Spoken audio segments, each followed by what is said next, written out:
நமக்கு ஒரு interview email வந்திருக்கு அப்படின்னா அது வந்து ஜென்யூனா இல்லை ஃபேக் அப்படின்னு சொல்லிட்டு எப்படி பார்க்குறதுன்னு சொல்லிட்டு நான் ஒரு 3 ways சொல்கிறேன்.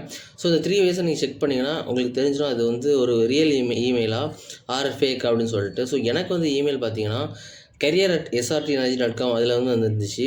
ஸோ ஆப்வியஸாக இப்போ அந்த கம்பெனியோட டொமைன் வந்து srtenergy.com தான் இருக்கணும். So that I have search like அதை அப்படியே காப்பி பண்ணி அதை செக் பண்ணி பார்த்தேன். பட் அந்த டொமைனில் எதுவுமே இல்லை. ஸோ சப்போஸ் வந்து கம்பெனி இமெயில் அதுவாக இருக்கும், பட் டொமைன் வந்து டிஃப்ரெண்ட்டாக இருக்கும். கம்பெனி நேம் இதுவாக இருக்கும், டொமைன் டிஃப்ரெண்ட்டில் பாயிண்ட் பண்ணி வச்சுருக்கோன்னு சொல்லிட்டு நான் SRT எனர்ஜி மட்டும் போட்டு சர்ச் பண்ணி பார்த்தேன். பட் அப்படி சர்ச் பண்ணும்போதும் அகெயின் வந்து அங்கே எதுவுமே இல்லை. அதுக்கு வர ரிசல்ட் எல்லாமே டிஃப்ரெண்ட்டாக இருந்துச்சு. எதுவும் ரிலேட்டபிளாக இல்லை. ஓகேவா? ஸோ அப்போ அதுக்கப்புறம் அந்த இமெயிலை செக் பண்ணி பார்க்கும்போது அந்த இமெயிலோட ஃபார்மேட்டிங் பார்த்திங்கன்னா நிறைய போல்டு, நிறைய வந்து என்ன சொல்கிறது, அது ஒரு ரியலான இமெயில் இந்த மாதிரி இவ்வளோ ஃபார்மேட்டிங் இருக்காது. ஸோ அந்த மாதிரி இருந்துச்சு. ஸோ இதில் செகண்ட் ரூட் வந்துச்சு. தேர்டு பார்த்திங்க அப்படின்னா அந்த இமெயில் வந்து அனுப்பியிருக்க ஹெச்ஆர் வந்து மிஸ் மரியா பேக்னு சொல்லிட்டு ஒருத்தங்க. பட் அவங்க வேஸ்ட் குரூப் ஆஃப் கம்பெனிஸில் ஒர்க் பண்ணுறாங்கன்றதுக்கே தவிர அவங்களோட காண்டாக்ட் இமெயிலில், அவங்களோட காண்டாக்ட் நம்பரில், அவங்களை காண்டாக்ட் பண்ணுறதுக்கு எந்த ஒரு மோடுமே இல்லை. அவங்க கொடுக்கல, சிக்னேச்சரில், இமெயில் சிக்னேச்சரில் இல்லை.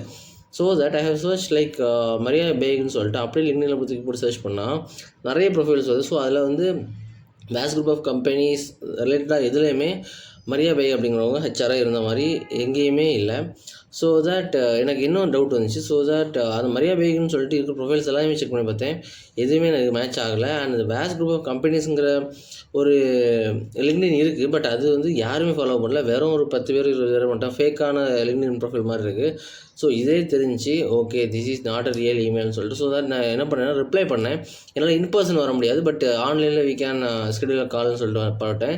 But there is no reply at all. So இதே தெரிஞ்சு இது கண்டிப்பாக ஒரு ஃபேக் தான் சொல்லிட்டு. ஸோ இந்த மாதிரி டொமைன் வச்சு செக் பண்ணலாம். அடுத்து லிங்க்டின் செக் பண்ணலாம். அதுக்கு வந்து இமெயிலை வந்து வச்சு நீங்கள் கொஞ்சம் உங்கள் ஃப்ரெண்ட்ஸ் தெரிஞ்சவங்ககிட்ட அனலைஸ் பண்ணி பார்க்கலாம். ஸோ ப்ரொஃபஷனல் இமெயில் எப்படி இருக்கும், இந்த மாதிரி இமெயில்ஸ் எப்படி இருக்கும்னு சொல்லிட்டு பார்த்தீங்கன்னா உங்களுக்கு தெரிஞ்சிடும் இது ரியலாக ஃபேக் அப்படின்னு சொல்லிட்டு.